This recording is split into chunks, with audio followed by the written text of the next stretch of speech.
নারী টানে যখন কোটি মানুষ আপন ঠিকানায় ফিরছেন, তখন দেশের সমৃদ্ধির চাকা সচল রাখতে বিদেশের মাটিতে ঘাম ছড়াচ্ছেন কোটি প্রবাসী। পরিবারের মুখে হাসি ফোটাতে গিয়ে নিজেরা বিসর্জন দিচ্ছেন ঈদের আনন্দ। চারদিকে ঈদের আমেজ, অথচ মধ্যপ্রাচ্যের এই তপ্ত মরুভূমিতে নেই কোনো উৎসবের ছিটেফোঁটা। প্রিয়জনদের জন্য নতুন জামা আর ঈদের খরচ পাঠিয়ে নিজেরা পড়ে আছেন ভিনদেশের নির্জন ডরমিটরিতে। এসব রেমিটেন্স যোদ্ধার কাছে ঈদ মানে কেবলই ক্যালেন্ডারের একটি দিন। প্রযুক্তি হয়তো দূরত্ব কমিয়েছে, কিন্তু মনের শূন্যতা কি পূরণ করতে পারে? ছোট পর্দার ওপার থেকে মায়ের হাতের সেমাই কিংবা সন্তানের আবদার যখন ভেসে আসে, তখন বুক ফেটে কান্না এলেও প্রবাসীরা হাসি মুখে বলেন, আমি ভালো আছি।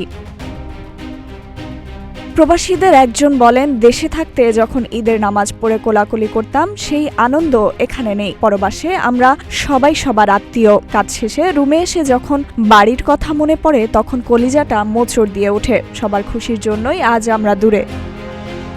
এক একটি ডরমিটরি যেন একটি ছোট বাংলাদেশ। ভিন্ন ভিন্ন জেলা থেকে আসা মানুষগুলোই এখানে একে অপরের পরিবার। মিলেমিশে রান্না করা আর দেশের গল্প করেই কাটে তাদের বিষণ্ণ ঈদ। এটা কেবলই দেশের অর্থনীতি আর পরিবারের সচ্ছলতার জন্য।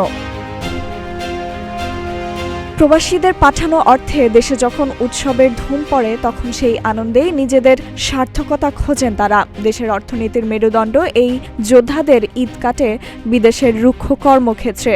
যান্ত্রিক এই জীবনে প্রবাসীদের ত্যাগের মর্যাদা যেন সমাজ ও রাষ্ট্র যথাযথভাবে দেয়, এটাই হোক এবারের ঈদের প্রত্যাশা।